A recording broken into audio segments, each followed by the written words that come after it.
Sadhguru, it is said that Adi Shankara entered the body of a king and inhabited it for a length of time. Is this actually possible? If so, how? What kind of yogic mastery makes such a feat possible?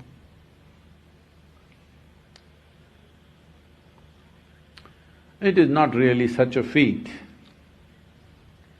Adi Shankara got into an argument with a man. He won the argument. Then that man's wife maneuvered herself into the argument. You know woman.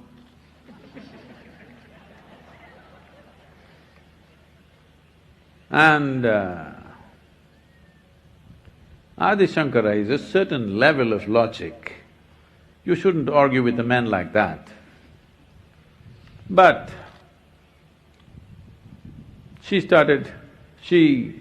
negotiated herself into the argument saying, "You defeated my husband, but he's not whole. We are two halves of the same thing, so you must also argue with me." How can you beat this logic?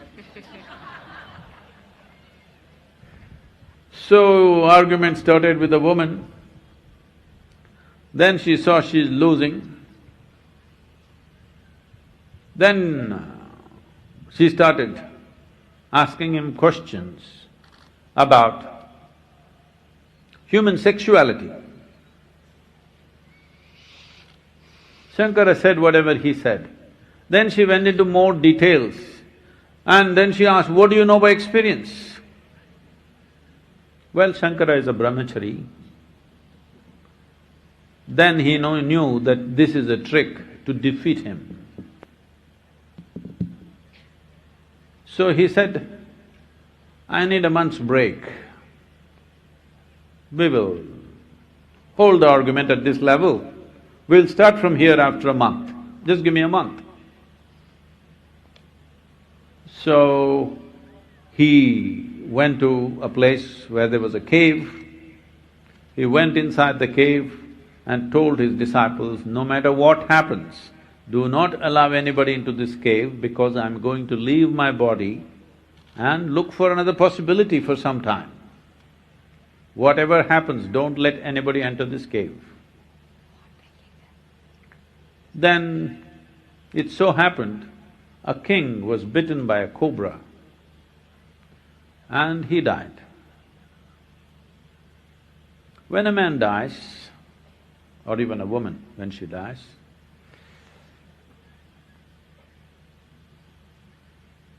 we have told you about the pancha pranas. If I go into this detail, it's a very technical question. Are you interested in all this? Yes. Whoa. Then we have told you about how the life energies manifest in 5 qualities.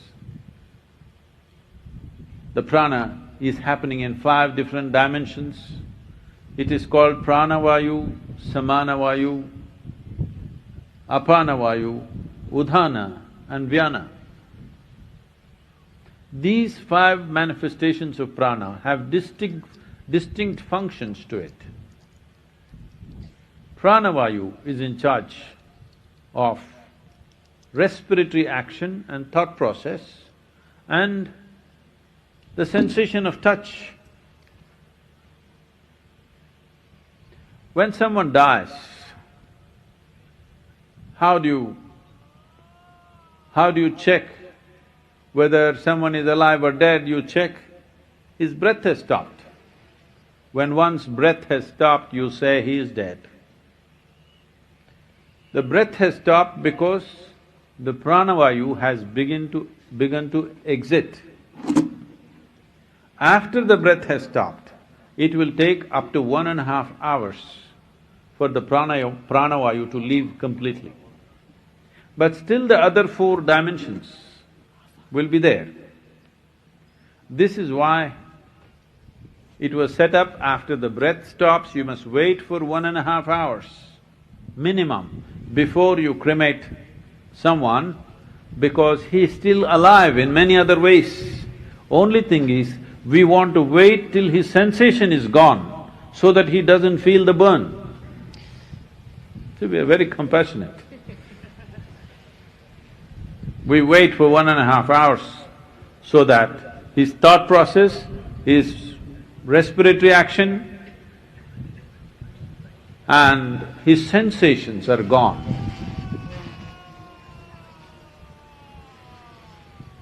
That's not the guy we're talking about.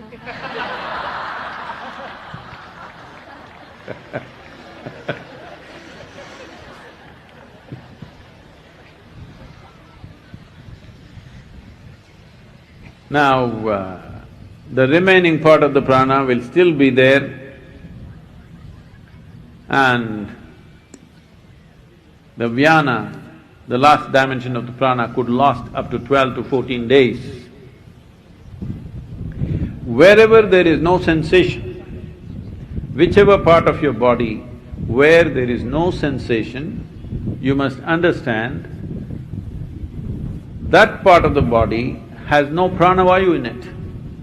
Right now, if you take your hair, if you do this, there is no sensation. Only if you pull it this way, there is sensation.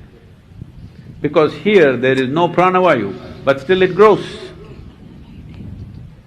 This is the reason why, even after somebody is dead, even for a corpse, after few days, still the hair growth happens, nail growth happens. Do you know? Are there any undertakers? No, I'm just asking if it's your profession.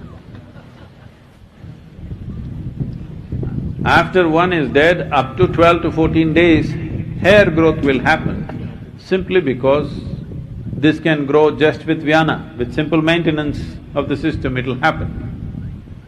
Though other parts of the body may begin to rot, still vyana functions.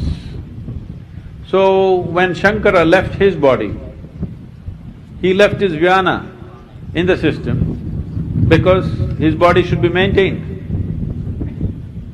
And the king who died of a cobra venom. When cobra venom enters your system, what is happening to the system is your blood begins to coagulate. When blood becomes thicker than what it is, when blood begins to coagulate, breath becomes hard because your breath will stop well before your pranavayu has exited. In many ways, this is an ideal condition for one who wants to… When somebody wants to enter that body, it's ideal. Normally it would give you only 1.5 hours time, but when a person has got cobra's venom in the system, it will give up to 4.5 hours time. So Shankara got this opportunity that there was 4.5 hours time, so he very easily entered that body and he was there to answer these questions experientially, so he went through that process. But the king's people, there were some wise people there. When they saw a man who they had declared dead suddenly sits up and full of energy, and they could recognize by his behavior, it is not the same person, this is someone else in the same body. So what they did, they sent soldiers all over the city saying, whoever is dead, wherever you see a body, burn it immediately. Because now the king has come alive, he should not leave and go back. So soldiers went looking everywhere, any body, anywhere, just burn it quickly, so that if that is the person who has come here, cannot go back, so we still have our king. A different guy, but he looks the same, so what?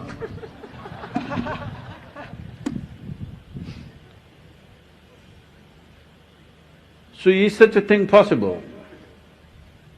Yes, very much possible. Is it a feat?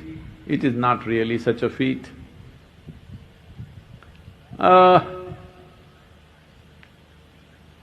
little bit of understanding of the mechanics of how life happens within you. Now, if one wants to enter a living body, someone who's alive. To enter that would take a lot more. To enter one who has just exited, that's much simpler. Within first 1.5 hours, it's ideal because the necessary vacuum has happened, at the same time everything else is on.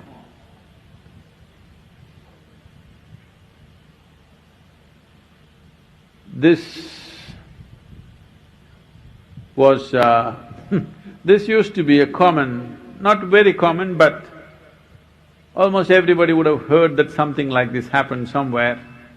So this is the reason why when somebody's breath begins to recede, in India, they always keep them just outside the house, they will put samrani and they will start chanting something. This is one thing, is to comfort the one who is departing. Another thing is to ensure that somebody else doesn't usurp the body.